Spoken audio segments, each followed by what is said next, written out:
Yo, what's going on, guys? Bob Mentality here with another Bitcoin chart analysis for you. And today is September 18th of 2018. And so let's go ahead and get into it, guys. So the very first thing as far as news, the most significant news I've really saw was that Ripple news where they said they were going to unveil a new product, or the product will go live in the next month or so. That caused a move on Ripple, and it almost seemed like Ripple was leaving the market as far as seeing the strength amongst other altcoins and Bitcoin as well. But I don't really think that's the case. I think it just kind of, this news was released and that helped Ripple stay afloat. And because Bitcoin was able to hold the lows here, that helped the other cryptocurrencies as well. So for right now, compared to yesterday, essentially what happened is we had this curl. Okay, so the price broke down from that critical essential $6,500 magnet, and that now becomes resistance, and that's what I spoke about yesterday regarding the 6,500 being the reference point for the shorts. And now that previous support will become resistance once you break below it. And so we broke down and we saw a curl here around that 6,200 level. And so we saw a curl in the price action. And now we looks like we topped out here at 6,383 times. We've tested it 3 times if you see by the wicks there. And I'm on the 1 hour time frame on Bitfinex right now. And we're trying to get up there. We're trying to. The couple things here, the first thing you need to know is that we're seeing lower highs with these wicks on the way down, and we are seeing higher lows as well. And this whole move, this whole drop right here, was caused by essentially the longs bailing, right? Longs bailed out on this move. If we jump over to the Bitfinex long chart, you'll see that here, longs were selling into that move, and then they slowed down their selling right here at the bottom, and you'll see that the shorts actually this right here, the shorts rescued that. So while the longs dumped, the shorts were covering their position, which is what stopped us from breaking below the 6,200, and now we're seeing shorts ramp up again. If we jump back here over to the Bitcoin chart, you'll see that the shorts supported this move as the longs were dumping, and now the longs slowly stopped selling and the shorts slowly stopped shorting. They slowly stopped covering, and their covering is what helped get us up to this point, to get from the 6,200 to the $6,385 roughly, because the shorts were buying to close their position. So what we have right now is the shorts regaining confidence. If you look right here on the hourly, they're regaining confidence. On the 4 hour, you see the shorts are making higher lows overall. If you go to the 4 hour on the Bitfinex long chart, you'll see that the longs are making lower highs, even though we did make a nice higher high right here. We're still below the previous high here.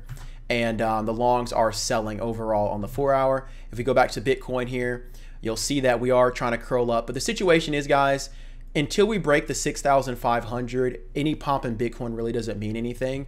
Again, we're continuing that lower high pattern on the daily trend as we're just making the ball, essentially imagine a ball bouncing on that 6,000 level over and over again. Each bounce, it gets lower and lower as it loses energy. The peak gets lower and lower, and the previous bounce we saw was right here. And so now the question is, where is this going to top out at? Until we get back over the 6,500, I won't consider this pop significant. I'm also not looking to long right here. I'm being patient and awaiting the breakdown that I do hope will occur, because once we get that exhaustion from the sell side, we see shorts ramp to all-time highs. You guys know I'm looking for a long at that point on a potential short squeeze when all the shorts pile in under 6,000, and then perhaps some catalyst comes out, a bullish catalyst, or just natural trading eventually will lead to the bulls feeling like they're supposed to ramp the price up a little bit, and then we could get a short squeeze. That's essentially the hope of the bulls right now. Now, if we do happen to consolidate and manage to get over that 6,500, I do expect we'll see a surge of volume once we break that 6,500. If that is what happens, just keep an eye out for that.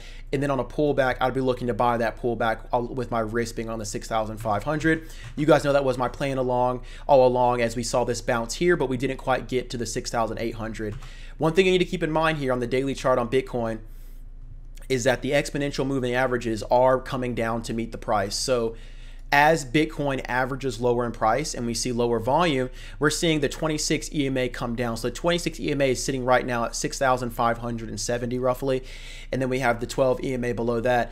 But the 26 essentially is going to act as a point of resistance. So even if we were to bounce, we'll probably meet it right around here, which is the 6,000, let's just say 500 or 6,550.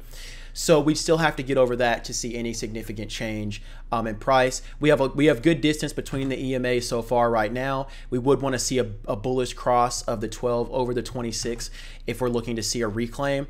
That would likely happen if we did see consolidation up here and then a break above. That'd probably happen right around here, but we haven't seen that yet. So I would not bet on that right now. I'm remaining patient. We haven't seen significant bullish volume to come in and hopefully save the lows across any time frame. Really, the volume's been pretty insignificant right now, and we know that the only reason we held this well so far is because the shorts took some profits and made their position, or excuse me, the shorts took profits on their position, and now they're looking to scale back in, and they have a clear risk off that 6,500 level I've been talking about on the daily. So I don't find this pop significant yet. If we do make it over this, I will find that very significant. One other thing that you guys should know is we are back in the consolidation, that previous consolidation channel. Let me see if I can show that to you real quick. So we are back in the previous channel of consolidation right about here, okay?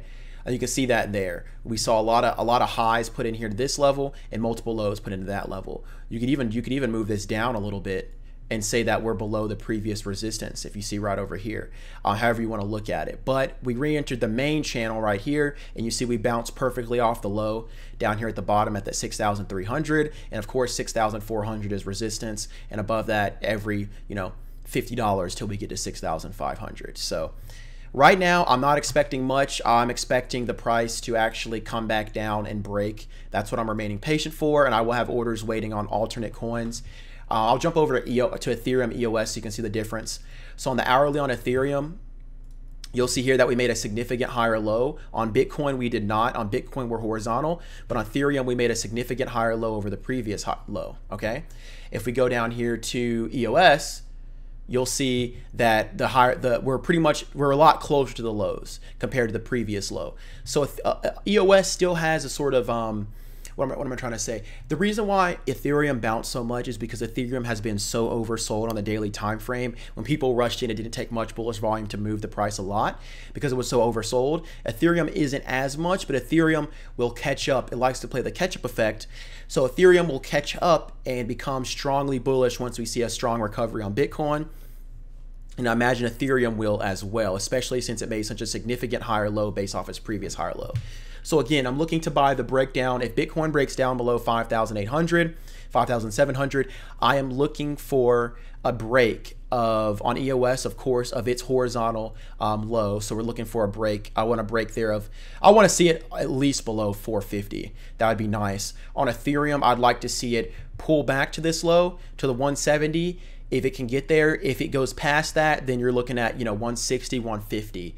On a break on Bitcoin, that's what I'd be looking to buy. And so I'm remaining patient because so far in the daily time frame, Bitcoin hasn't proved anything to us. So pretty much, guys, just remaining patient. Set your alerts. I got an alert set at 6,400 in case you pop above that. I got alerts set at the bottom of this consolidation here. So we're looking at really, I would say 6,200.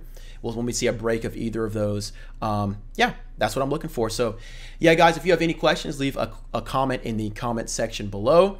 You can tweet me on Twitter. You can shoot me an email. I will get back to you as soon as I can. If you're interested in joining my private Discord, there's information on that as well as my newsletter and mentorship program in the description below. And I'm going to go ahead and get out of here, guys. Again, continue to stay focused and learn to develop that bot mentality by controlling your emotions and trading like a machine. I'm out of here, guys. Deuces.